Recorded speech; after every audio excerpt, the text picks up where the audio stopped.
तो का हाल बा भाई लोग, आशा करत तनी कि मस्त होकर बजा और स्वस्थ होकर बजा। भाई लोग पहले तो हम 15-16 दिन पर वीडियो डाले जातनी, थोड़ा हमके टाइम नहीं मिलत, लेकिन एगो लड़की बड़ी इतना मने उनकर वीडियो वायरल होखता, हर कॉमेडी या फनी में या कोनो रील्स में, फेसबुक होखो चाहे इंस्टाग्राम होखो चाहे यूट्यूब होखो, भाई इतना वायरल होखता उनकर आवाज़।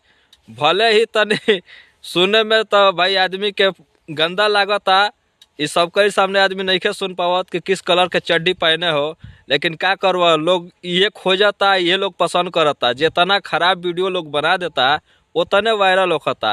अच्छा वीडियो का तो केहू देखा ही नहीं जाता, केहू सपोर्टे नहीं करत। तो भाई लोग हम चाहम कि लड़की के पहले ओरिजिनल वीडियो देखा जाता हलो कि मैंने कैसन वीडियो बनावेली। अब का करब भाई, समाज ऐसा जगह पर पहुँच गई बा कि अच्छा चीज़ के केहू देखले नहीं चाहत भाई लोग। वही सब हम कहने काहे ना लड़की पर जितना वायरल होता एगो वीडियो बनावल जा। तो भाई लोग हम चाहम कि पहले इनको ओरिजिनल वीडियो देखा जाए तब मजा आई। किस कलर की चड्डी पहने हो? बता दो ना। आज चड्डी नहीं पहने हो ना? साफ पता चल रहा है।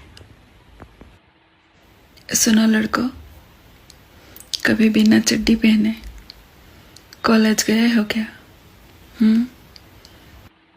बस इतनी सी हक चाहिए आपसे कि आपके चड्डी में हाथ डाल के सो सकूं। मुझे पता है कि आपके थोड़ा सा टेढ़ा है, तो क्या हुआ, मैं एडजस्ट कर लूंगी। तब भाई लोग देखला जाना वीडियो यार, हम ही सोचा तनी कि बढ़िया वीडियो आदमी बनावता तो 10,000 व्यूज नहीं खे जात। अगर एगो गंदा वीडियो अगर बन जाओ, चाहे अश्लील होखो या चाहे कुछ और होखो भाई, ऊपर मने मिलियन में 2-2 मिलियन 4-4 मिलियन मने व्यूज चल जाता। अब का कहल जाए समाज के, भाई आदमी देखल का चाहता, सब शरीफे बनता, लेकिन भाई ओकर अंदर का बा, जब यूट्यूब चाहे फेसबुक चाहे इंस्टाग्राम पर केहू के व्यूज देखो खराब वीडियो के, तब पता चलता कि लोग कितना कौन चीज पसंद करता। तो भाई लोग अगर वीडियो अच्छा लगल हो तो हमारा भी चैनल का सब्सक्राइब कर लिया जा, बेल आइकन का दबावे का मत भूलिए जा। इसलिए कि भाई हम ढेर दिन पर वीडियो बनैले बनी, आ कैसन लागल है वीडियो कमेंट करके बतावा जा।